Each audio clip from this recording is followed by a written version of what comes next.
Hello everyone, welcome to master science hub. आज के lecture में हम शुरू कर रहे हैं क्लास 9 की biology chapter which is cell the fundamental unit of life, जो कि बेटा बहुत ही इजी है, जो कि बहुत ही बेसिक है और कॉन्सेप्चुअल बिल्डिंग चैप्टर है।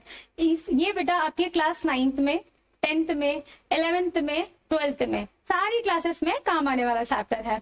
बेटा हमने 8th में भी कुछ कुछ पढ़ा था सेल के बारे में, बट उतना हमें याद नहीं रह जाता है ना। तो हम आज स्टार्ट कर रहे हैं, आज शुरू कर रहे हैं सेल चैप्टर। ठीक है, बहुत ही बेसिक है बेटा और बहुत ही इजी भी है, आपको इजीली अंडरस्टैंड हो जाएगा और आपको इजीली समझ में आ जाएगा। हम बहुत ही अच्छे से पढ़ने वाले हैं, बहुत ही मजेदार तरीके से पढ़ने वाले हैं। तो स्टार्ट करते हैं बेटा आज का लेक्चर। उससे पहले जितने भी व्यूअर्स हमसे कनेक्ट कर रहे हैं, जितने भी व्यूअर्स हमें वॉच कर रहे हैं और जो भी बच्चे, जो भी स्टूडेंट्स हमारे साथ जुड़ रहे हैं, उन सभी के लिए बहुत बहुत धन्यवाद, बहुत बहुत थैंक यू। और बेटा आपकी कोई भी डाउट है, कोई भी क्यूरी है तो आप मुझे कमेंट कर सकते हैं, आप मुझे इंस्टा पे मैसेज भी कर सकते हैं, फॉलो कर सकते हैं, वहां भी मेरे साथ आप कनेक्ट कर सकते हैं।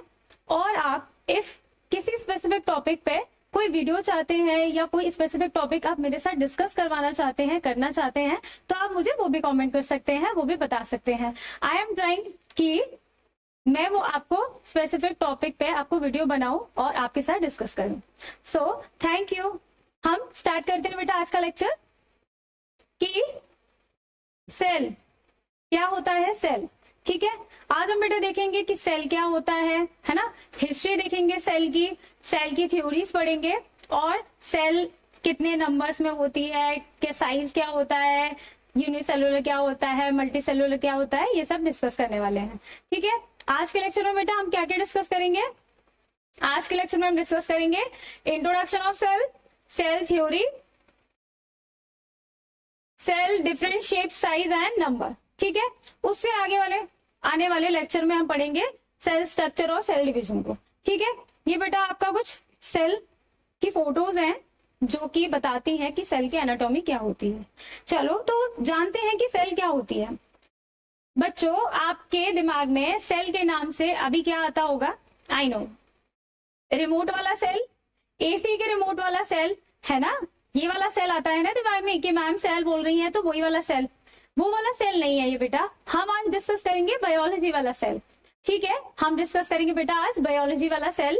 वो सेल केमिस्ट्री वाला सेल है, ये सेल हमारा जो हम पढ़ेंगे वो क्या है बेटा? बायोलॉजी वाला सेल है। ठीक है, सेल बेटा, सेल को क्या बोलते हैं और हमारे चैप्टर का भी नाम क्या है? It is the fundamental unit of life.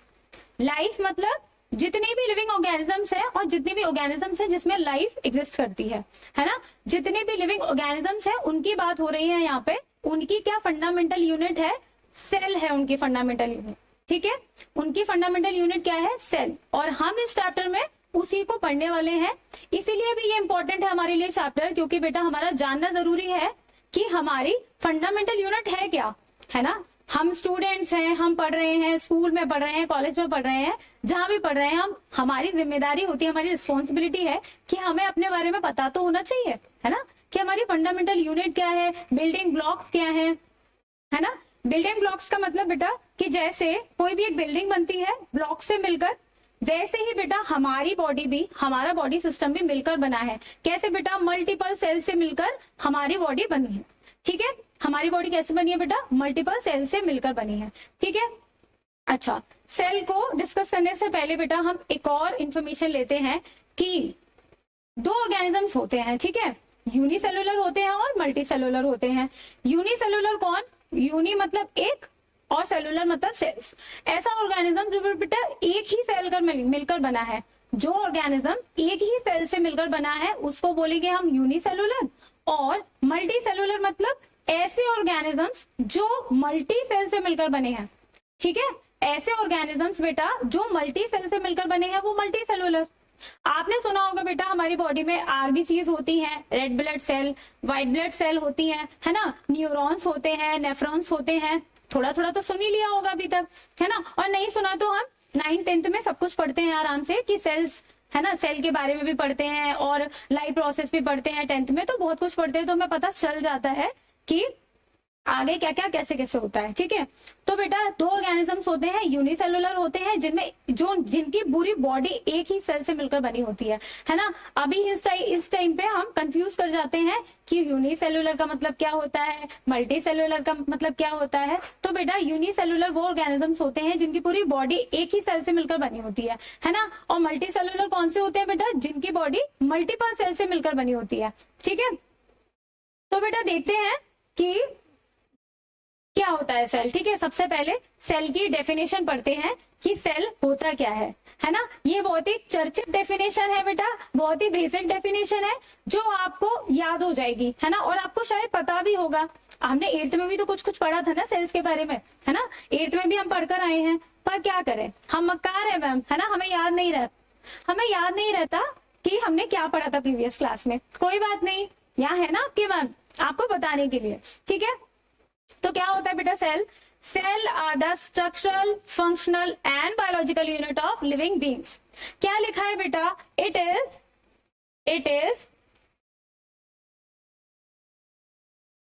Is structural and functional and biological unit of all living beings. All living beings की बात हो रही है बेटा, यहाँ पे जितने भी लिविंग बींग्स हैं उनकी बेटा ये स्ट्रक्चर वाली, फंक्शनल वाली और बायोलॉजिकल वाली यूनिट है, ठीक है। स्ट्रक्चर मतलब आपको बनाने में, है ना, आपको बनाने में जो भी स्ट्रक्चर बनेगा उसकी भी ये यूनिट है, जितने भी फंक्शन परफॉर्म हो रहे हैं उसकी भी यूनिट है, और बायोलॉजिकल भी यूनिट है।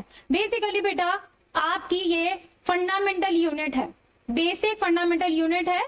इसको क्या बोलेंगे बेटा, सेल बोलेंगे, ठीक है, सेल बोलेंगे। Cell is the structural, functional and biological unit of all living beings, ठीक है।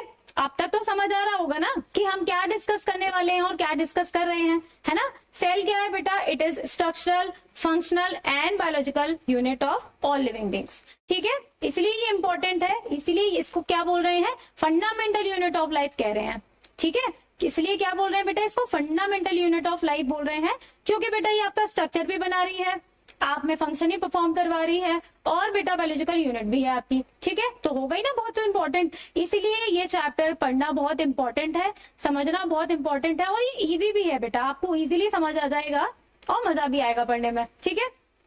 कि हमें ये जानने को मिल रहा है ना हम कैसे मिलकर बने हैं, कौन कौन सी चीजें हैं जो हमको मिलकर बना रही है ना, सेल्स मिलकर बना रही है, तो सेल्स के बारे में जानना तो जरूरी हो जाता है ना, इसीलिए। तो बेटा नेक्स्ट लाइन क्या है, The entire functional of living organisms begin from basic unit called cell, ठीक है। जितने भी हमारे में फंक्शंस होते हैं बेटा वो कैसे बिगिन होते हैं, हमारे लिविंग ऑर्गेनिज्म में कैसे बिगिन होते हैं, सेल्स के द्वारा। इसलिए बेटा इसको क्या बोलते हैं, fundamental unit of life. Fundamental unit of life बोल रहे हैं इसको, समझ रहे हो, है ना, कितने इंपॉर्टेंट है cell. A cell can replicate itself independently. Cell अपने आप को बेटा रेप्लीकेट भी कर सकती है, ऐसा थोड़ी ना कि एक ही सेल है और वही रहेगी टिल डेथ, ऐसा नहीं होता है ना। सेल डिवाइड करती है अपने आप को, हर टाइप ऑफ सेल का एक लाइफ स्पेन होता है ना। वो उसी के अकॉर्डिंग क्या करती है बेटा, अपने आप को डिवाइड करती है और न्यू सेल्स में कन्वर्ट हो जाती है, ठीक है। तो क्या होता है, hence they known as building blocks of life, ठीक है। बिल्डिंग ब्लॉक्स भी क्यों बोल रहे हैं, अभी मैंने बताया कि जैसे बेटा ब्लॉक से मिलकर कोई एक बिल्डिंग बनती है, ऐसे ही हमारी सेल से मिलकर क्या बनी है, बॉडी बनी है ना, पूरे बॉडी का सिस्टम बना है। इसलिए बेटा क्या बोल रहे हैं, इसको बिल्डिंग ब्लॉक्स ऑफ लाइफ बोल रहे हैं, ठीक है। देखो बेटा जैसे सेल्स हमारी ह्यूमन बींग्स में, है ना, हम में बेटा क्या होता था कि सेल से मिलकर क्या बना है बेटा, टिश्यू बना है, टिश्यू से मिलकर क्या बना है बेटा, ऑर्गन बना है, और ऑर्गन से मिलकर बना है पूरा ऑर्गन सिस्टम, और ऑर्गन सिस्टम ही क्या है, ऑर्गेनिज्म, है ना। वो पूरा मिलकर क्या बना रहा है, ऑर्गेनिज्म बना रहे हैं। जैसे बेटा आपकी लाइफ शुरू हुई थी एक सेल से, आपकी लाइफ शुरू हुई थी एक सेल से, है ना। स्पर्म एग मिलकर क्या बना रहे थे, जाइगोट, एक सेल, फिर वो मल्टीपल टाइम डिवाइड होकर, है ना, पूरा ऑर्गेनिज्म बना देता है। ऐसे बेटा जैसे समझो सेल से मिलकर टिश्यू बना, ठीक है, टिश्यू से मिलकर ऑर्गन बना, समझ रहे हैं ना। ऑर्गन जैसे स्टमक समझ लो, किडनी समझ लो, ठीक है। और अलग अलग सिस्टम बनते हैं ना, जैसे आपका डाइजेस्टिव सिस्टम हो गया, एक्सक्रीटरी सिस्टम हो गया, सर्कुलेटरी सिस्टम हो गया। ये मल्टीपल सिस्टम मिलकर ही क्या बनाते हैं बेटा, ऑर्गेनिज्म बनाते हैं, ठीक है, ऑर्गेनिज्म बनाते हैं, ठीक है। यही पूरा मिलकर क्या बना रहे हैं, देखो बेटा सेल से टिश्यू, टिश्यू से organ, and then organ system, organism, फिर बन गया हमारा लास्ट, ठीक है। तो ये क्या है बेटा, पूरी सेल है हमारा, सेल का इंट्रोडक्शन है कि सेल क्या होता है ना, और सेल क्यों इंपॉर्टेंट है हमारी लाइफ में, है ना, और हम क्यों पढ़ रहे हैं सेल को, क्योंकि बेटा ये हमारी फंडामेंटल यूनिट है। चलो बेटा कुछ हिस्ट्री देख लेते हैं सेल की, कि सेल को सेल क्यों बोला जाता है और किसने बताया हमें कि ये सेल तो हमेशा से थी, लेकिन हमें किसी ने बताया होगा ना कि सेल को सेल ही क्यों बोल रहे हैं और ये है क्या, है ना। तो देख लेते हैं। सबसे पहले बेटा, सबसे पहले साइंटिस्ट आते हैं आपके रॉबर्ट हुक 1665 में, ठीक है। रॉबर्ट हुक सर आते हैं सबसे पहले। बेटा इन्होंने क्या किया था, इन्होंने जो आपके पेड़ की छाल होती है ना, बार्क, है ना, स्टेम का जो बाहर वाला पोर्शन होता है, उसको बेटा अपने बनाए हुए माइक्रोस्कोप में देखा, उसको अपने बनाए हुए माइक्रोस्कोप में देखा, तो इनको क्या दिखा, इनको बेटा कुछ ऐसे स्ट्रक्चर दिखे, है ना, कुछ रेक्टेंगुलर, कुछ सर्कल टाइप के ऐसे स्ट्रक्चर दिखे। इन्होंने उसको नाम दे दिया ये सेल्स हैं, ठीक है, ये सेल्स हैं। लेकिन बेटा इन्होंने कैसी सेल्स को देखा था, डेड सेल को देखा था। कैसी सेल्स को देखा था, डेड सेल्स को देखा था, ठीक है। इन्होंने कैसी सेल्स को देखा था, डेड सेल्स को देखा था। तो बेटा इन्हें हम फादर ऑफ सेल भी बोलते हैं, रॉबर्ट हुक सर को, जो 1665 में इन्होंने क्या किया था बेटा, सेल को डिस्कवर किया था, ठीक है। सेल को सेल भी नाम दिया था और उनको डिस्कवर भी किया था, है ना, डिस्कवर मतलब खोज की थी इन्होंने, है ना, सेल की। और बेटा फिर इन्होंने कैसी, डेड सेल को देखा था, ठीक है, इन्होंने कैसी सेल को देखा था, डेड सेल को देखा था। अब एक बेटा एक और साइंटिस्ट आ जाते हैं, एंटोनी वैन ल्यूवेनहॉक। क्या बेटा, एंटोनी वैन ल्यूवेनहॉक। इन्होंने बेटा क्या किया था 1674 में, इन्होंने डिस्कवर फर्स्ट लिविंग सेल। इन्होंने किसकी खोज की थी, फर्स्ट लिविंग सेल की, है ना। हमारे रॉबर्ट हुक सर ने तो क्या किया था, डेड सेल को देखा था, है ना। लेकिन एक और आते हैं साइंटिस्ट, एंटोनी वैन ल्यूवेनहॉक, इन्होंने क्या किया बेटा, लिविंग सेल को देखा था, ठीक है। ये ऐसे पहले साइंटिस्ट थे जिन्होंने लिविंग सेल को देखा था, ठीक है। अब बेटा नेक्स्ट आ जाते हैं रॉबर्ट ब्राउन सर। उन्होंने क्या किया बेटे 1831 में, डिस्कवर न्यूक्लियस, ठीक है, डिस्कवर न्यूक्लियस। मैडम ये न्यूक्लियस क्या होता है ना, न्यूक्लियस की तो उन्होंने खोज की, पर न्यूक्लियस क्या होता है, कोई बात नहीं बेटा, हम आगे यही पढ़ रहे हैं। अभी इतना समझ लो कि न्यूक्लियस सेल के ही अंदर पाया जाने वाला एक सेल ऑर्गेनील है, ठीक है। उसको हम डिस्कस करेंगे नेक्स्ट चैप्टर में, नेक्स्ट चैप्टर में नहीं, अभी थोड़ी देर बाद, ठीक है। न्यूक्लियस बेटा बहुत इंपॉर्टेंट सेल ऑर्गेनील है, जिसको आप ब्रेन ऑफ द सेल भी बोलते हैं, control system of the cell भी बोलते हैं, ठीक है। हम आगे डिस्कस करेंगे, तो टेंशन वाली बात नहीं है। डिस्कवर न्यूक्लियस, ठीक है। अब बेटा नेक्स्ट आ जाते हैं पुरकिंजे, जिन्होंने 1839 में प्रोटोप्लाज्म टर्म कॉइन किया था। कॉइन मतलब बेटा इन्होंने दिया था, प्रोटोप्लाज्म को प्रोटोप्लाज्म बुला लिया था, ठीक है। मैम प्रोटोप्लाज्म क्या होता है, प्रोटोप्लाज्म बेटा अभी हम सेल डिस्कस करेंगे ना, सेल्स के ऑर्गेनल डिस्कस करेंगे, तो आपको पता चल जाएगा कि प्रोटोप्लाज्म क्या होता है। अभी इतना समझो कि living content of the cell, plasma membrane और साइटोप्लाज्म और न्यूक्लियस को मिला के हम क्या बोलते हैं, प्रोटोप्लाज्म बोलते हैं, ठीक है। न्यूक्लियस, साइटोप्लाज्म और क्या, सेल मेम्ब्रेन, इन तीनों को मिला के क्या बोल रहे हैं हम, प्रोटोप्लाज्म, ठीक है। अभी बेटा आप पूरा चैप्टर पढ़ते जाएंगे ना, आपको ये सब डिस्कस से सब समझ में आ जाएगा, ठीक है, डिस्कशन होगा। अब बेटा ये तीनों साइंटिस्ट हमारे आ गए सेल थ्योरी में, ठीक है। इतना समझ आया कि रॉबर्ट हुक थे, है ना, उन्होंने क्या किया था बेटा, सेल को सेल नाम बुलाया था और उन्होंने उसकी खोज भी की थी, उनको डिस्कवर भी किया था। फिर हमारे एंटोनी वैन ल्यूवेनहॉक आते हैं, उन्होंने क्या किया, फर्स्ट लिविंग सेल को देखा था। फिर हमारे रॉबर्ट ब्राउन आ जाते हैं, उन्होंने क्या किया था बेटा, न्यूक्लियस को डिस्कवर किया था। पुरकिंजे ने क्या किया था बेटा, इन्होंने किया था हमारा प्रोटोप्लाज्म जो टर्म है वो कॉइन किया था, ठीक है। नेक्स्ट बेटा आ जाता है सेल थ्योरी। सेल थ्योरी में बेटा हमारे तीन जो साइंटिस्ट है वो मेजर रोल प्ले करते हैं। कौन कौन से साइंटिस्ट हैं हमारे, एक तो बेटा हमारे ये हैं स्कायडन, और एक स्क्वावन है और एक वर्चो है, ठीक है। तीन साइंटिस्ट आ जाते हैं हमारे जो मेजर रोल प्ले कर रहे हैं।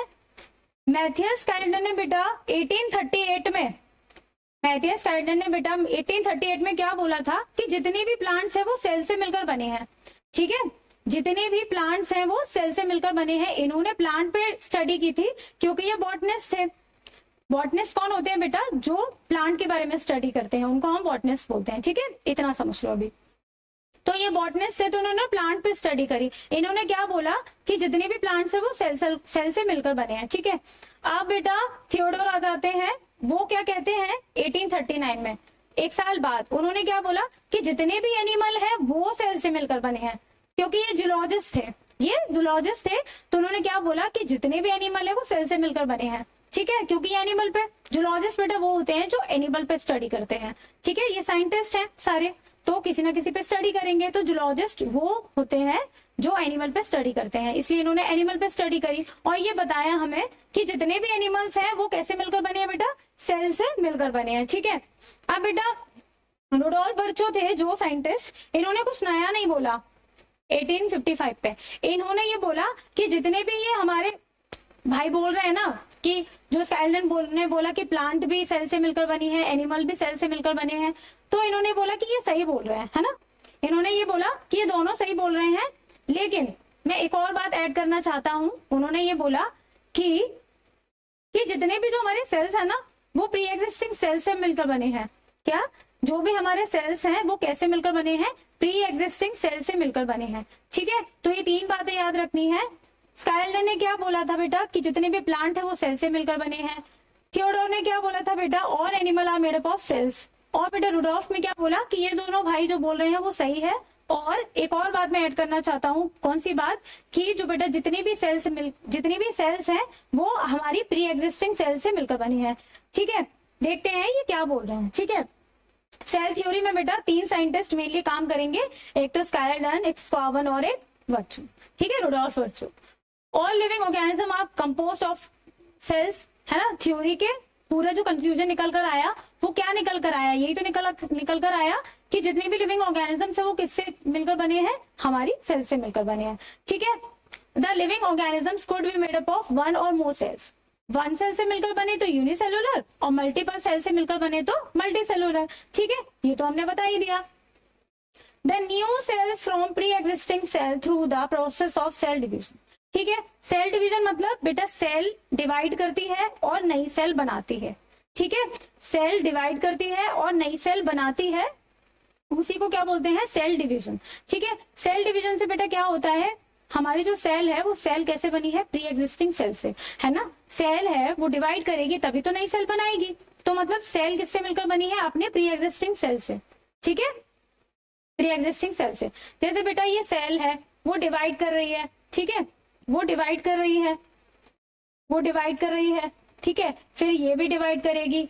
ठीक है, तो बेटा अगर मैं बोलूं कि ये वाली सेल है जो वो कैसे मिलकर बनी है, वो इससे मिलकर बनी है और ये वाली इससे मिलकर बनी है, ये भी बेटा किसी से मिलकर बनी होगी, है ना, ये भी किसी से मिलकर बनी होगी, ये भी किसी से मिलकर बनी होगी।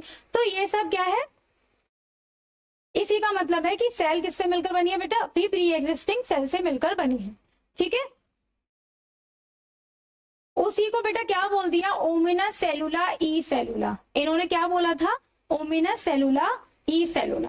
ये मैम ये क्या बोल रही हो आप, ना हिंदी बोल रही हो ना इंग्लिश बोल रही हो, ये क्या बोल दिया बेटा, आपकी बुक में ऐसा ही लिखा है, तो आप इसका मतलब ये समझो कि सेल जो मिलकर बनी है वो कैसे मिलकर बनी है, प्री एग्जिस्टिंग सेल से।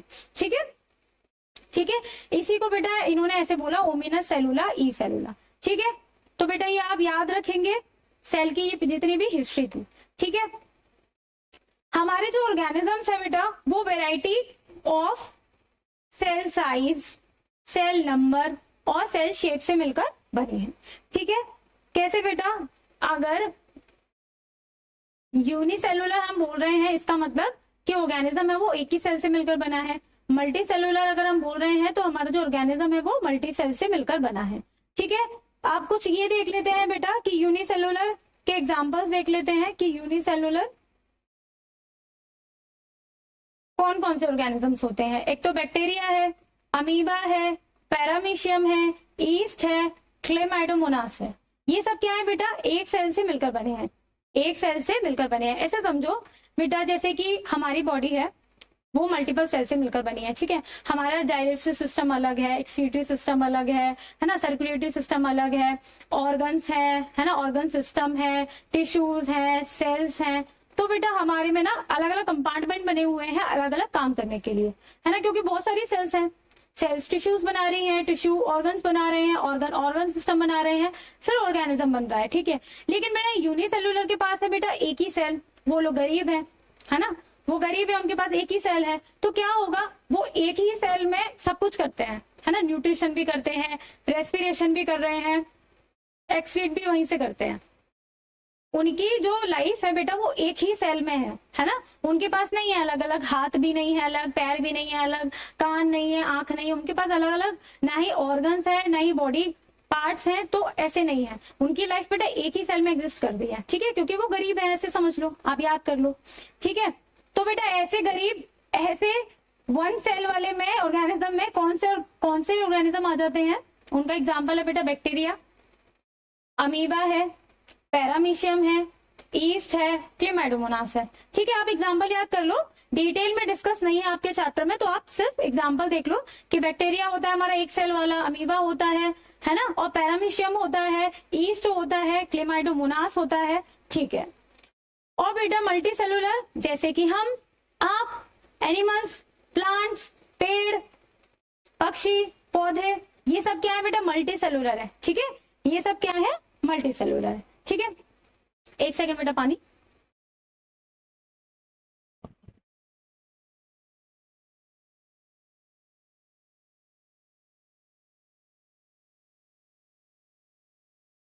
हाँ, तो जितने भी हमारे ह्यूमन बीइंग्स हैं और जितने भी एनिमल्स हैं वो बेटा कैसे मिलकर बने हैं, मल्टी सेल से, ठीक है।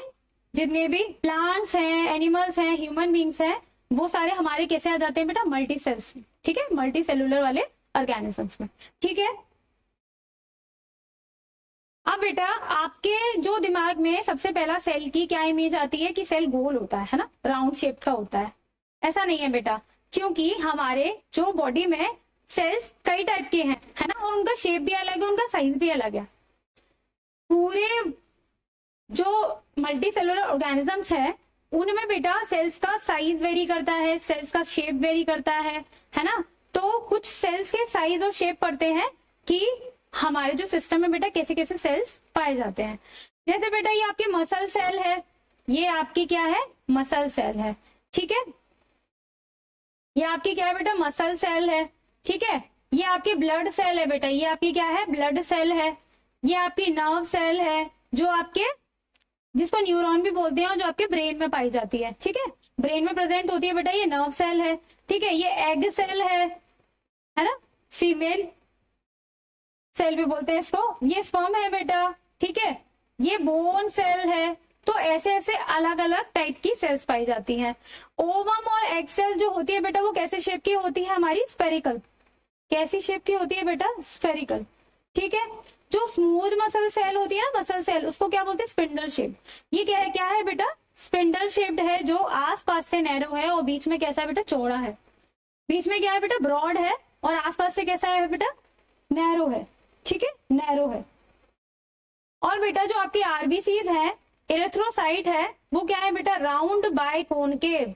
राउंड है और कैसी है, बाय कॉनकेव, ठीक है, राउंड है बाय कॉनकेव। नर्व सेल क्या है बेटा, लॉन्ग अनब्रांच्ड। नर्व सेल क्या है बेटा, देखो ये कितनी लंबी सी है ना, कितनी लंबी सी है। आप 10th में बेटा इसको अच्छे से पढ़ोगे, है ना, इसके बारे में सब कुछ दिया है, नर्वस सिस्टम में सब कुछ पढ़ोगे, और मैंने पढ़ाया भी है। नर्व सेल कैसी बेटा है, लॉन्ग और ब्रांच्ड है, ठीक है। ये देखो और भी टाइप की सेल्स हैं, कैसी है बेटा, ये बाइकोन के, ठीक है। रेड ब्लड सेल है, ये आपकी इम्यून सेल है, ये एग सेल है, ये फैट सेल है, ये पिथेलियल सेल है। मतलब इन सबको बेटा दिखाने का और पढ़ने का क्या है कि सेल्स हमारी सिर्फ राउंड शेप की नहीं होती है ना, कि हमने सिर्फ राउंड शेप की पढ़ ली, है ना, एक शेप की नहीं होती है, शेप साइज वेरी करता है। और हमारी बॉडी में तो बहुत टाइप की सेल्स पाई जाती है ना, मसल्स की सेल अलग होती हैं, न्यूरॉन्स, नर्व सेल्स अलग होती हैं, है ना, किडनी की सेल्स अलग होती हैं, और ऐसे ही टाइप ऑफ सेल्स प्रेजेंट होती है हमारी पूरी बॉडी में। प्लांट की भी सेल्स अलग होती हैं, है ना। तो ऐसे ये बेटा आपकी नर्व सेल है, अगेन ये ब्लड सेल है ना, आरबीसीज, ये बोन की सेल है, ये ओवम है जिसको एग सेल भी बोलते हैं बेटा, फीमेल में होता है ना। ये स्पर्म है, ये स्मूथ मसल सेल है ना, ये भी फैट सेल है। तो ये टाइप ऑफ सेल है, अलग अलग शेप और साइज की, ठीक है। ये बेटा आपके एनसीईआरटी में प्लांट सेल और एनिमल सेल का डायग्राम दिया है, ठीक है। ये उतना सुंदर डायग्राम नहीं है, बट देखो आपको याद तो करना पड़ेगा क्योंकि आपके एनसीईआरटी में दिया है ना।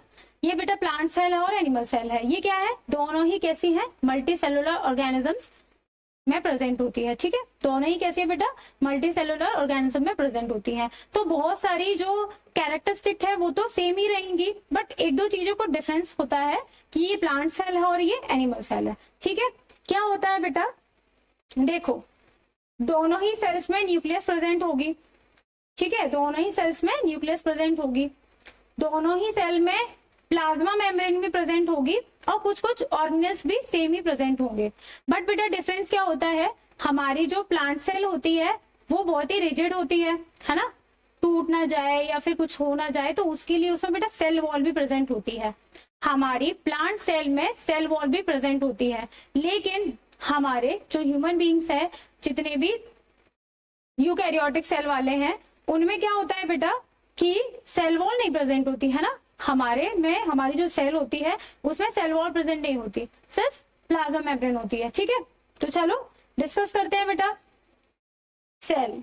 अब सेल के हम कंपोनेंट भी पढ़ने वाले हैं धीरे धीरे, है ना, कि सेल क्या है, सेल किससे मिलकर बनी है ना, और सेल के अंदर क्या है, बाहर क्या है। जो हमने न्यूक्लियस पढ़ा ना अभी, तो वो सब हम डिस्कस करेंगे धीरे धीरे। ठीक है, वही बेटा हमारी बेसिक से डेफिनेशन है, it is very basic structure and function unit of life.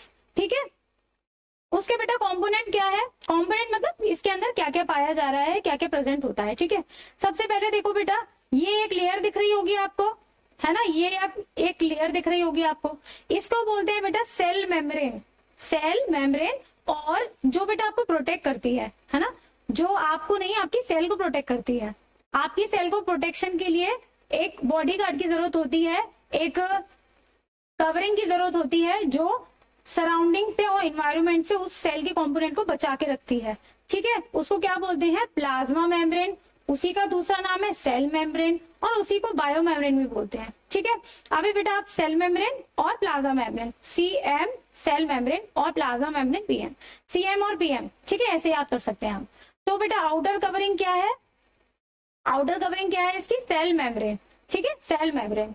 और बेटा इसमें एक स्ट्रक्चर होता है बीच में, जिसको ब्रेन ऑफ द सेल बोलते हैं, control system of the cell बोलते हैं। उसका नाम है बेटा, क्या है उसका नाम, न्यूक्लियस। क्या है उसका नाम, न्यूक्लियस। ठीक है, न्यूक्लियस बेटा इसलिए कंट्रोल सिस्टम है, इसलिए ब्रेन ऑफ द सेल है, क्योंकि इसमें हमारा जेनेटिक मटेरियल होता है, क्योंकि बेटा इसमें डीएनए पाया जाता है। ठीक है, क्योंकि इसमें डीएनए प्रेजेंट होता है। डीएनए कुछ कुछ सुना सुना सा लग रहा है, हमारा जेनेटिक मटेरियल है बेटा। आपकी आंखों का कलर क्या होगा, है ना, आपके बालों का कलर क्या होगा, आपकी हाइट कैसी होगी, है ना, आपका वेट कैसा होगा, ये सब किस पे डिपेंड करता है, आपके डीएनए पे, है ना, डीएनए पे, उनमें सारी इंफॉर्मेशन होती है। तो इसलिए बेटा आपका कंट्रोल सिस्टम कहते हैं हमारे न्यूक्लियस को। ठीक है, इसलिए क्या कहते हैं, न्यूक्लियस को कंट्रोल सिस्टम बोलते हैं। ठीक है, प्लाज्मा मेम्ब्रेन प्रेजेंट होती है सारे ऑर्गेनिजम्स में। ठीक है, सारे ऑर्गेनिज्म मतलब जितनी भी यूकैरियोटिक सेल होती है, या जितनी भी मल्टीपल सेलुलर ऑर्गेनिजम्स होते हैं ना, जो भी मल्टी सेलुलर ऑर्गेनिजम्स, उसमें सब में प्रेजेंट होती है। ठीक है, plasma membrane, whether a plant cell, है ना, प्लांट सेल हो या एनिमल सेल हो, सब में प्रेजेंट होती है। ठीक है, सब में प्रेजेंट होती है। ठीक है मैम, सब में प्रेजेंट होती है तो मान लिया। सेल वॉल, सेल वॉल भी क्या है बेटा, सेल वॉल इसी के ऊपर पाई जाती है। सेल मेम्ब्रेन को भी प्रोटेक्ट करती है कौन, सेल वॉल। सेल मेम्ब्रेन को भी प्रोटेक्ट करती है कौन, सेल वॉल। सेल वॉल बेटा ह्यूमन बींग्स में नहीं पाई जाती है ना, हमारे में, हमारी सेल्स में नहीं पाई जाती। किन में पाई जाती है, बैक्टीरिया में होती है, प्लांट्स में होती है, इनमें सेल वॉल प्रेजेंट होती है। ठीक है, सेल वॉल किसमें होती है बेटा, प्लांट्स में होती है, बैक्टीरिया में होती है, और भी यीस्ट में होती है ना, प्रोटोजोआ में होती है। तो कुछ कुछ ऑर्गेनिज्म से पाई जाती है cell wall, but human beings में नहीं होती। ठीक है, ह्यूमन बींग्स में नहीं होती। It is rigid outer covering laying outside the plasma membrane. Plasma membrane को भी कवर करती है, प्लाज्मा मेम्ब्रेन को भी प्रोटेक्ट करती है कौन, सेल वॉल। बहुत ही रिजिड और रिजिडिटी प्रोवाइड करती है हमारी सेल्स को, है ना। ठीक है, जैसा कि बेटा मैंने बताया, nucleus has double layered nuclear membrane. इसके पास बेटा, जैसे ये हमारी प्लाज्मा मेम्ब्रेन है ना, सेल को प्रोटेक्ट करने के लिए, ऐसे ही न्यूक्लियस को भी प्रोटेक्ट करने के लिए, क्योंकि उसमें जेनेटिक मटेरियल है ना, डीएनए है, तो उसको प्रोटेक्ट करने के लिए भी डबल मेम्ब्रेन वाली लेयर होती है ना, डबल मेम्ब्रेन वाली लेयर होती है, उसको बोलते हैं न्यूक्लियर मेम्ब्रेन। ठीक है, उसको बोलते हैं न्यूक्लियर मेम्ब्रेन। तो has double layered nuclear membrane having nuclear pores for transfer of material and chromosomes. ठीक है, क्रोमोसोम, डीएनए, क्रोमेटिन, ये सब क्या है बेटा, जेनेटिक मटेरियल के अलग अलग फॉर्म्स है, अलग अलग स्टेजेस में, ठीक है, अलग अलग स्टेजेस में, वो भी बेटा हम पढ़ेंगे। तो डरने और घबराने वाली टेंशन की बात नहीं है, ठीक है। इन्होंने क्या बोला बेटा, देखो ऐसे समझो कि जैसे ये आपकी एक सेल है, ठीक है, ये आपकी एक सेल है, ये क्या है, प्लाज्मा मेम्ब्रेन है, ठीक है, प्लाज्मा मेम्ब्रेन। अच्छे से बनाते हैं, अच्छे से बनाते हैं इसको।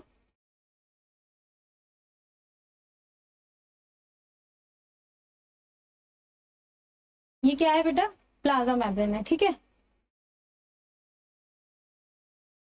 चलो व्हाइट से करते हैं इसको, देखिएगा जिससे, ठीक है।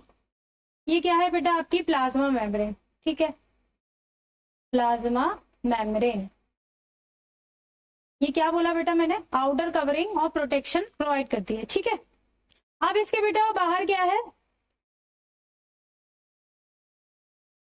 इसके भी बाहर क्या है, सेल वॉल, ठीक है, सेल वॉल। ये ह्यूमन बींग्स में नहीं होती बेटा, ये किस में होती है, प्लांट सेल में, ठीक है। ये है क्या है, सेल वॉल है, ठीक है, सेल वॉल है। अब हमने बोला कि इसके सेंटर में एक न्यूक्लियस भी होती है, क्या होती है, न्यूक्लियस होती है, ठीक है, न्यूक्लियस होती है, ठीक है। ये भी क्या है, डबल मेम्ब्रेन वाली है, ठीक है, डबल मेम्ब्रेन वाली है। और क्या बोल रहे हैं ये, कि इनमें पोर्स होते हैं, ठीक है, क्या होते हैं, पोर्स होते हैं, इनमें पोर्स होते हैं, ठीक है, इनमें पोर्स होते हैं, छोटे छोटे पोर्स होते हैं, जो कि बेटा क्या करते हैं, इनमें पोर्स होते हैं जो कि genetic material, chromosome material transfer करने में क्या करते हैं, काम आते हैं, ठीक है, काम आते हैं, ठीक है मैम, समझ गए बेटा। ये डबल मेम्ब्रेन वाली लेयर होती है जिसको कि हम न्यूक्लियर मेम्ब्रेन बोलते हैं, और इनमें कुछ पोर्स होते हैं जो कि मटेरियल ट्रांसफर करने में और जेनेटिक इंफॉर्मेशन, क्रोमोसोम को ट्रांसफर करने में क्या करते हैं, हेल्प करते हैं, ठीक है, हेल्प करते हैं। तो ये ऐसे डबल, जिनमें पोर्स होते हैं ना, पोर्स होते हैं, तो कोई भी चीज आ जाएगी, कोई भी चीज निकल जाएगी इससे बाहर, ठीक है, निकल जाएगी। यही तो पढ़ा हमने, है ना, यही तो पढ़ा हमने, transfer of material and chromosome, ठीक है। और इसमें क्या पढ़ा रहता है बेटा, इसमें क्या पढ़ा रहता है, इसमें पढ़ा होता है हमारा ऐसे थ्रेड लाइक स्ट्रक्चर में डीएनए पढ़ा होता है, जिसको क्रोमेटिन बोलते हैं, क्रोमोसोम बोलते हैं, डीएनए बोलते हैं, अलग अलग स्टेजेस पे बेटा अलग अलग नाम होता है इनका। इसको अभी बेटा डीएनए समझ लो, डीएनए हमारा थ्रेड की तरह ऐसे पड़ा रहता है इसमें, ठीक है, न्यूक्लियस में पड़ा रहता है, ठीक है। अब बेटा साइटोप्लाज्म, क्या आ गया नेक्स्ट, साइटोप्लाज्म। ये हम क्या पढ़ रहे हैं बेटा, सेल के कंपोनेंट्स पढ़ रहे हैं। साइटोप्लाज्म क्या होता है बेटा, it is fluid content inside the cell membrane outside the nucleus. Nucleus के आउटसाइड, न्यूक्लियस के आउटसाइड जितना भी जेली या जितना भी फ्लूइड लाइक सब्सटेंस होता है ना, फ्लूइड लाइक सब्सटेंस होता है, जितना भी जेली लाइक या फ्लूइड लाइक सब्सटेंस होता है, वो क्या है बेटा हमारा, यहाँ पे बेटा जितना भी जेली लाइक या फ्लूइड लाइक सब्सटेंस होता है वो क्या है बेटा, वो हमारा क्या है, साइटोप्लाज्म, ठीक है, साइटोप्लाज्म। ये क्या है, साइटोप्लाज्म, ठीक है, साइटोप्लाज्म। न्यूक्लियस के बाहर जितना भी हमारा फ्लूइड, जितना भी हमारा फ्लूइड होता है ना बेटा, फ्लूइड, जितना भी फ्लूइड कंटेंट होता है, वैसे जैसे इसमें स्काई ब्लू कलर का जो दिख रहा है ना फ्लूइड कंटेंट, है ना, jelly like structure, jelly like substance में बोलते हैं इसको, है ना, सेमी सॉलिड टाइप का, ना तो सॉलिड होता ना ही लिक्विड होता, तो सेमी सॉलिड टाइप का जो सब्सटेंस होता है उसको साइटोप्लाज्म बोलते हैं, फ्लूइड कंटेंट भी बोलते हैं इसको, ठीक है। तो हमारे न्यूक्लियस के बाहर प्लाज्मा मेम्ब्रेन के पूरा अंदर क्या फ्लूइड पाया जाता है, ठीक है, जिसको क्या बोलते हैं, साइटोप्लाज्म बोलते हैं, ठीक है। नेक्स्ट है बेटा सेल ऑर्गेनेल्स। सेल ऑर्गेनेल्स बहुत सारे होते हैं, जैसे कि हमारा वैक्यूल हो गया, क्लोरोप्लास्ट हो गया, माइटोकॉन्ड्रिया हो गया, राइबोसोम्स हो गए, एंडोप्लाज्मिक रेटिकुलम हो गया, ठीक है, गोल्गी एपरेटस हो गया, बहुत सारे ऑर्गेनेल्स पाए जाते हैं, तो उनको धीरे धीरे हम डिस्कस करेंगे, ठीक है। Specialised membrane bound parts of cell present in cytoplasm, ठीक है। कुछ बेटा ऐसे सेल ऑर्गेनेल्स होते हैं जिनका बहुत ही इंपॉर्टेंट काम है हमारे सेल में, ठीक है, हमारे सेल में, हमारे पूरी बॉडी सिस्टम में। तो बेटा उनका क्या है, वो कुछ हमारे ऑर्गेनल्स मेम्ब्रेन से बाउंड होते हैं, अपने आप को प्रोटेक्ट करके रखते हैं, और कुछ ऑर्गेनल्स के पास मेम्ब्रेन नहीं होती, ठीक है, कुछ के पास एक मेम्ब्रेन होती है, कुछ के पास डबल मेम्ब्रेन होती है, और किसी किसी ऑर्गेनल के पास तो मेम्ब्रेन ही नहीं होती, ठीक है, किसी किसी के पास तो बेटा मेम्ब्रेन ही नहीं होती, ठीक है, मेम्ब्रेन ही नहीं होती। तो देखो बेटा ये है वो ऑर्गेनल्स, ठीक है, देखो कौन कौन से ऑर्गेनल है जो अमीर है, और ऐसे भी कुछ है बेटा जिनके पास कुछ है ही नहीं, है ना, मेम्ब्रेन ही नहीं है, जिनके पास मेम्ब्रेन है नहीं, और किसी के पास है तो किसी के पास एक है, और कुछ बहुत अमीर है जिनके पास डबल डबल मेम्ब्रेन है, ठीक है। तो देखो कौन कौन से हैं हमारे अमीर वाले ऑर्गेनल्स, कौन कौन से हैं, देखो सिंगल मेम्ब्रेन वाले कौन से हैं, वैक्यूल है, लाइसोसोम है, ठीक है, गोल्गी एपरेटस है, और एंडोप्लाज्मिक रेटिकुलम है, ठीक है, वैक्यूल है, लाइसोसोम है, गोल्गी एपरेटस है, और एंडोप्लाज्मिक रेटिकुलम है। ये कैसे है बेटा, एक मेम्ब्रेन वाले, ठीक है, इनके पास कैसे एक मेम्ब्रेन होगी। मेम्ब्रेन कौन सी बेटा, मेम्ब्रेन वही सेल मेम्ब्रेन, उसी कंपोनेंट के बने होंगे, उसी कंपोनेंट के बने होंगे, हमारी जो मेम्ब्रेन है उसी कंपोनेंट की बनी होगी, ठीक है। डबल मेम्ब्रेन वाले कौन से बेटा, न्यूक्लियस, अभी हमने देखा था न्यूक्लियस तो बहुत इंपॉर्टेंट ऑर्गेनेल है हमारे सेल का, है ना, ब्रेन कह रहे हैं इसको, कंट्रोल सिस्टम कह रहे हैं, ठीक है, माइटोकॉन्ड्रिया और प्लास्टिड, ये सब क्या है, डबल मेम्ब्रेन वाले ऑर्गेनेल्स, ठीक है। नॉन मेम्ब्रेन वाले है ना, गरीब, जिनके पास नहीं है एक भी मेम्ब्रेन, वो कौन है बेटा, राइबोसोम, सेंट्रोसोम, सेंट्रियोल, ठीक है। सेंट्रोसोम आपके सिलेबस में उतना डिस्कस नहीं किया गया है, ये बेटा सेल डिवीजन में काम करते हैं, आप इतना याद रख लो, ये सेल डिवीजन में जब सेल डिवाइड करती है उस टाइम इनका बहुत इंपॉर्टेंट रोल होता है, जब आप सेल डिवीजन पढ़ेंगे तो आपको उस टाइम बताया जाएगा, ठीक है। राइबोसोम, इनके पास बेटा मेम्ब्रेन नहीं होती, राइबोसोम के पास मेम्ब्रेन नहीं होती। अब बेटा ये सारे ऑर्गेनेल आप देख लो कि सेल में कैसे दिखते हैं, सेल में कैसे दिखते हैं, ठीक है। देखो ये न्यूक्लियस है, ठीक है, ये इसी से लगकर बेटा एंडोप्लाज्मिक रेटिकुलम होती है, एंडोप्लाज्मिक रेटिकुलम होती है जिसपे कि बेटा राइबोसोम्स होते हैं, जिसपे बेटा क्या होते हैं, राइबोसोम। ऐसी रेटिकुलम, ऐसी ईआर, एंडोप्लाज्मिक रेटिकुलम, ईआर, ऐसी एंडोप्लाज्मिक रेटिकुलम जिसपे राइबोसोम प्रेजेंट होते हैं उसको बोलते हैं बेटा रफ एंडोप्लाज्मिक रेटिकुलम, ठीक है, RER, रफ एंडोप्लाज्मिक रेटिकुलम, ठीक है। ऐसी ईआर, ऐसी एंडोप्लाज्मिक रेटिकुलम जिस पर राइबोसोम प्रेजेंट नहीं होते उसको बोलते हैं बेटा स्मूथ एंडोप्लाज्मिक रेटिकुलम, SER, ठीक है। तो बेटा ये हमारी क्या है, रफ है, ठीक है, इसमें क्या है, राइबोसोम प्रेजेंट है, ठीक है, ठीक है। ये बेटा क्या, इसी से थोड़ा सा और दूर, थोड़े से डिस्टेंस पे एक वेसिकल लाइक टाइप स्ट्रक्चर्स पाए जाते हैं जिसको हम बोलते हैं गोल्गी एपरेटस। क्या बोलते हैं बेटा, गोल्गी एपरेटस, ठीक है। राइबोसोम बेटा यहाँ भी है कुछ प्रेजेंट। एक ऑर्गेनेल इंपॉर्टेंट होता है बेटा, राइबोसोम को क्या बोलते हैं, प्रोटीन फैक्ट्री, ठीक है, यहाँ हमारा क्या बनता है, प्रोटीन बनता है, ठीक है। याद रखो बेटा राइबोसोम को प्रोटीन फैक्ट्री भी बोलते हैं क्योंकि यहाँ हमारा क्या बनता है, प्रोटीन बनता है, ठीक है। एक बहुत ही इंपॉर्टेंट ऑर्गेनेल आ गया, कौन सा बेटा, माइटोकॉन्ड्रिया। माइटोकॉन्ड्रिया के बारे में बेटा आपने पहले भी सुना होगा, it is the energy house of the cell.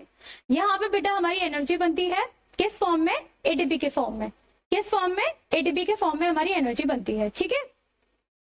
और बेटा फिर हमने क्या पढ़ा था, गोल्गी एपरेटस भी पढ़ लिया, ठीक है, ठीक है। एक हमारा क्या हो गया बेटा, राइबोसोम हो गया, ठीक है। साइटोप्लाज्म तो देख ही लिया, फ्लूइड सब्सटेंस जो होता है उसको साइटोप्लाज्म, जिसमें हमारे सारे ऑर्गेनल्स सेफली क्या हो रहे हैं बेटा, अच्छे से तैर रहे हैं, एक तरीके से स्विम कर रहे हैं, क्योंकि जेली लाइक सब्सटेंस है ना, उसमें जैसे एम्बेडेड है और अच्छे से अपने आप को उनको वो फ्लूइडिटी देते हैं, ठीक है, सारे ऑर्गेनल्स को। ये बेटा क्या है, स्मूथ है क्योंकि इसके पास ER नहीं है, इसके पास राइबोसोम्स नहीं है, तो ये बिना राइबोसोम वाली एंडोप्लाज्मिक रेटिकुलम को क्या बोला था हमने, स्मूथ रेटिकुलम, ठीक है।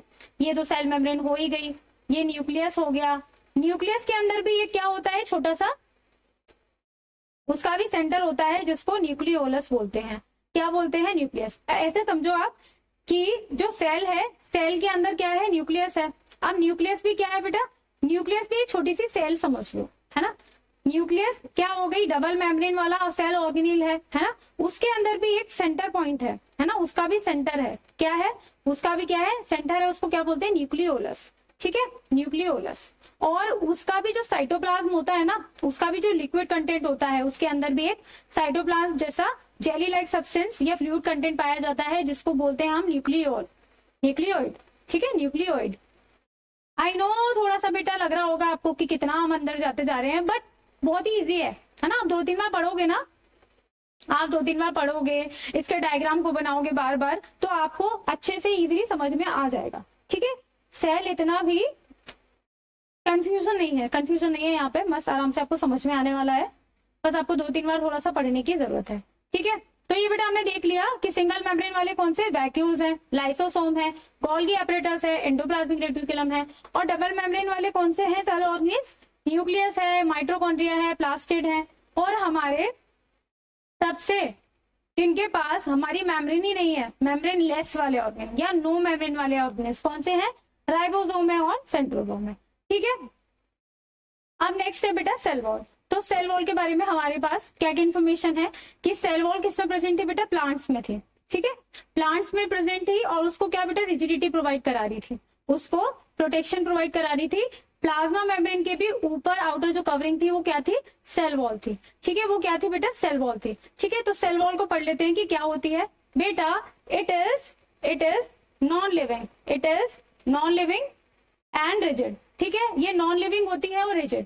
बेटा जो हमारी प्लाज्मा मेम्ब्रेन होती है, साइटोप्लाज्म होता है, और जितने भी सेल ऑर्गेनल्स, न्यूक्लियस, वो सब क्या है, लिविंग है, जबकि सेल वॉल क्या है बेटा, नॉन लिविंग पार्ट है, non living part of the cell है।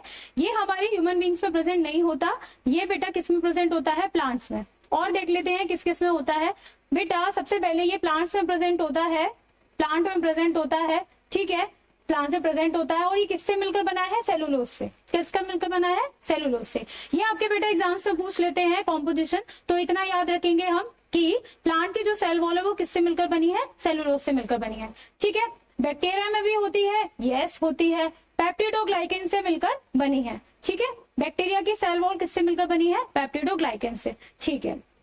फंजाई में भी होती है, फंगस में भी होती है, प्रेजेंट बिल्कुल होती है, किससे मिलकर बनी है, काइटिन से मिलकर बनी है, ठीक है। एनिमल्स में तो होती ही नहीं है, वायरस में तो बेटा इनकी सेल ही नहीं होती, सेल वॉल क्या होगी, है ना, इनके पास तो सेल ही नहीं होती ढंग से, तो बेटा सेल वॉल क्या होगी, एनिमल्स और वायरस में नहीं होती। हम याद रखेंगे कि प्लांट्स में होती है, किससे मिलकर बनी है, सेलुलोज से, ठीक है। बैक्टीरिया में होती है, किससे मिलकर बनी है, पेप्टिडोग्लाइकेन से। फंजाई में होती है, किससे मिलकर बनी है, काइटिन से। आप याद रखेंगे, इनके नाम इंपॉर्टेंट है, इनकी कॉम्पोजिशन का नाम इंपॉर्टेंट है, तो आप याद रखेंगे, ठीक है, ठीक है। It forms outer covering of the cell, it forms outer covering of the cell, ठीक है, outer covering of the cell, और प्लाज्मा मेम्ब्रेन को भी बेटा प्रोटेक्ट करती है, ये बेटा प्लाज्मा मेम्ब्रेन को भी कवर करती है। प्लाज्मा मेम्ब्रेन तो पहले से हमारा बॉडीगार्ड है, उसको भी क्या कवर कर रही है, सेल वॉल प्रोटेक्ट कर रही है। प्लांट्स के केस में, एनिमल्स में बेटा सेल मेम्ब्रेन ही होती है, वही पूरा रोल प्ले करती है, ठीक है, उसमें नहीं होती सेल वॉल बेटा प्लांट्स में होती है, ठीक है। It provide shape to the cell, it provide shape to the cell, shape provide करती है, ठीक है। It provide structural support to the cell, ठीक है, स्ट्रक्चरल सपोर्ट भी और रिजिडिटी भी प्रोवाइड कराती है। ये बेटा आपकी प्लांट की सेल वॉल है, ठीक है। इसका स्ट्रक्चर उतना इंपॉर्टेंट नहीं है आपके लिए, है ना, उतना इंपॉर्टेंट नहीं है आपको, ये इंपॉर्टेंट है। सेलुलोज याद रखेंगे कि प्लांट की सेल वॉल किससे मिलकर बनी है, बैक्टीरिया की किससे मिलकर बनी है, फंजाई से किसकी मिलकर बनी है, तो ये सब आपके एग्जाम से पूछ लेते हैं, बाकी स्ट्रक्चर नहीं पूछते। ये बेटा बैक्टीरिया की है, पेप्टिडोग्लाइकेन, ये बस मैं आपको दिखाने के लिए इनकी फोटोज लेकर आई थी, बाकी इंपॉर्टेंट नहीं है इनका स्ट्रक्चर, ठीक है, आपके एग्जाम्स पॉइंट ऑफ व्यू से, ठीक है। अब बेटा नेक्स्ट आ गया हमारा प्लाज्मा मेम्ब्रेन। प्लाज्मा मेम्ब्रेन तो क्या है बेटा, it is the bodyguard of the cell, guard of the cells, है ना। सब पूछ कर जाएंगे कि क्या हम अंदर चले जाए, क्या हम बाहर आ जाए। बेटा जितना भी सेल में अंदर कंटेंट है या बाहर सराउंडिंग से कुछ अंदर जाना होता है, ऑक्सीजन, CO2, वाटर या जो भी है ना, तो वो सब किससे पूछ कर जाएंगे, प्लाज्मा मेम्ब्रेन से पूछ कर जाएंगे, है ना, कि प्लाज्मा मेम्ब्रेन PM, क्योंकि वो PM भी है ना, कि मैम हम अंदर चले जाए, है ना, और बाहर भी कुछ आएगा तो बेटा उसे प्लाज्मा मेम्ब्रेन के थ्रू ही आना पड़ेगा, प्लाज्मा मेम्ब्रेन से पूछकर ही आना पड़ेगा, ठीक है। इतना इंपॉर्टेंट रोल प्ले करती है हमारी प्लाज्मा मेम्ब्रेन सेल में, ठीक है, क्योंकि बेटा ये एक तो कंपार्टमेंट बनाती है ना, अलग अलग सेल्स को अलग अलग सेल्स बना देती है, क्योंकि उसको बेटा पूरा कवर कर रही है ना, उसकी सुरक्षा कर रही है ना, उसको सेफ्टी प्रोवाइड करा रही है। बेटा इन 1972 में क्या सिंगर और निकोलसन थे, दो साइंटिस्ट, जिन्होंने एक मॉडल प्रपोज किया था, उसका नाम था फ्लूइड मोज़ेक मॉडल। ठीक है, फ्लूइड मोज़ेक मॉडल, फ्लूइड में मोज़ेक, और ऐसा मॉडल प्रपोज किया उन्होंने, किसके लिए, सेल मेम्ब्रेन के लिए। ठीक है बेटा, चलो ऐसे समझो कि जैसे ये आपकी सेल है, ये आपकी सेल है, और ये आपकी सेल मेम्ब्रेन है। ठीक है, सेल मेम्ब्रेन है। मैं इतना पोर्शन आपको जूम करके बताती हूँ कि आपकी मेम्ब्रेन कैसी दिखती है। ठीक है, आपकी मेम्ब्रेन कैसी दिखती है, ऐसे कुछ मॉलिक्यूल से मिलकर बनी है आपकी मेम्ब्रेन। दिख रहा है बच्चों, दिख रहा है, दिख रहा है बेटा, दिख रहा है ना, बोलो ना। ठीक है, दिख रहा है। ठीक है, तो ऐसे कुछ मॉलिक्यूल से मिलकर बनी है आपकी आपकी क्या, मेम्ब्रेन। ठीक है, देखो ऐसी, इस टाइप के कुछ मॉलिक्यूल से मिलकर बनी है हमारी प्लाज्मा मेम्ब्रेन। ठीक है, ऐसे कुछ मॉलिक्यूल बनते हैं, एक हेड होता है उसका और दो पैर होते हैं। ठीक है, बीच का कुछ नहीं होता, एक हेड होता है और दो पैर होते हैं, एक स्ट्रेट होता है और एक ऐसे बैंड होता है। ठीक है, इसके पीछे भी रीजन है, बट आप इतना समझ लो अभी, एक पोलर हेड होता है और एक नॉन पोलर हमारी टेल होती है। ठीक है, ये हमारी क्या बेटा, हमने देखा ना कि क्या, ये हमारी सेल की, ये तरह वाला पोर्शन में जूम करके बता रही हूँ कि कैसी होती है ना, ऐसे ही पूरी हमारी मेम्ब्रेन मिलकर बनी होगी, है ना, ऐसे ही मॉलिक्यूल से। तो ये मॉलिक्यूल है क्या, ये मॉलिक्यूल क्या है, ये मॉलिक्यूल बेटा लिपिड्स और प्रोटीन है। लिपिड के बहुत सारे मॉलिक्यूल है, प्रोटीन के कहीं कहीं एम्बेडेड है। ठीक है, ऐसे लिपिड के बहुत सारे मॉलिक्यूल से मिलकर क्या बनी है हमारी प्लाज्मा मेम्ब्रेन। जिस लिपिड को क्या बोलते हैं बेटा, फोस्फोलिपिड, उसका स्पेशल नाम है, क्या है बेटा, फोस्फोलिपिड। फोस्फोलिपिड से हमारी मिलकर बनी है सेल मेम्ब्रेन, और जिसमें हमारे प्रोटीन भी धसी रहती है।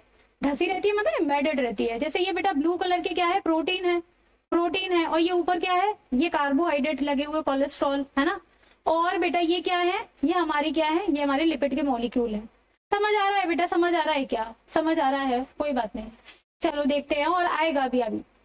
Plasma membrane phospholipid is bilayer. Bilayer क्यों बोला बेटा, क्योंकि दो लेयर ही तो है, ये एक लेयर हो गई, ये दूसरी लेयर हो गई, तो इसको क्या बोलेंगे बेटा, फोस्फोलिपिड की जो लेयर है वो कैसी है, बाइलेयर है, दो लेयर से मिलकर बनी है हमारी। बोल सकते हैं ना, बाइलेयर बोल सकते हैं ना, क्यों बोल सकते हैं, क्योंकि दो लेयर मिलकर ही तो पूरी पूरी सेल मेम्ब्रेन की कवरिंग बना रही है।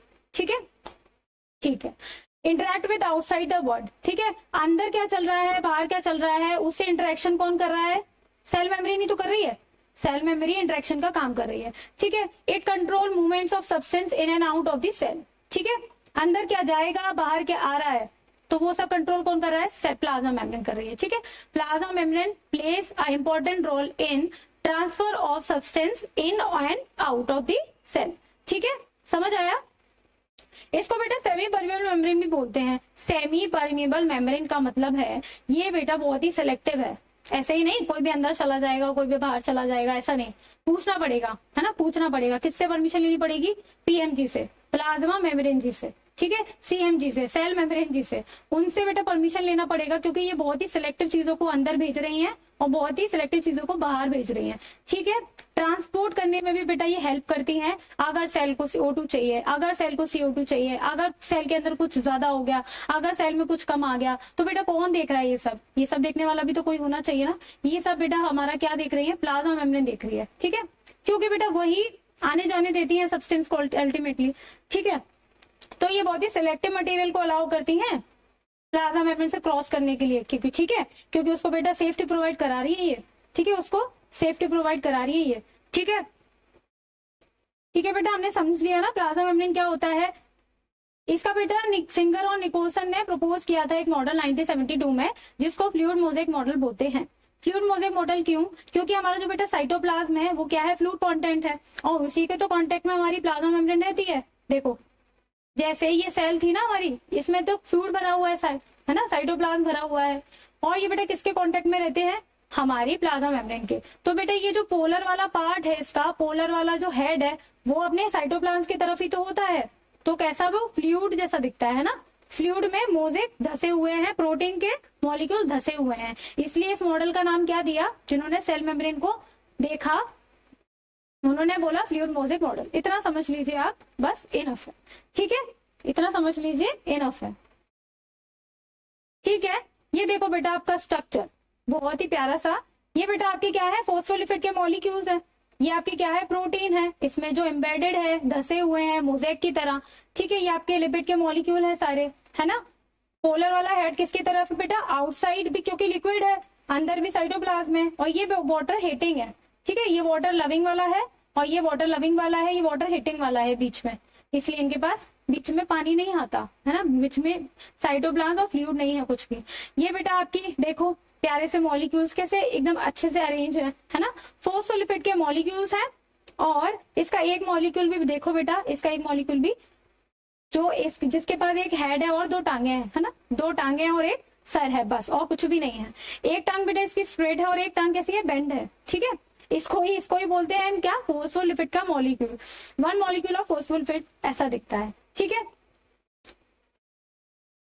नेक्स्ट टॉपिक है बेटा एक्टिव एंड पैसिव ट्रांसपोर्ट, ठीक है, एक्टिव एंड पैसिव ट्रांसपोर्ट। ये किसमें पढ़ेंगे बेटा, हम भी प्लाज्मा मेम्ब्रेन में पढ़ेंगे, और इसमें भी कौन रोल प्ले कर रहा है मेजर, हमारा प्लाज्मा मेम्ब्रेन रोल प्ले कर रही है मेजर, ठीक है। आई होप आपको बेटा आज का लेक्चर अच्छा लगा होगा, मजा आया होगा, और हम बहुत ही अच्छे तरीके से पढ़ रहे होंगे। अब नेक्स्ट लेक्चर में बेटा पढ़ते हैं हम इसको एक्टिव और पैसिव ट्रांसपोर्ट को, और जितना भी हमारा पोर्शन है, डिफ्यूजन पढ़ेंगे, ऑस्मोसिस पढ़ेंगे, और सेल डिवीजन को भी देखेंगे, बहुत कुछ पढ़ेंगे, ठीक है। तब तक के लिए stay tuned, follow for more, thank you.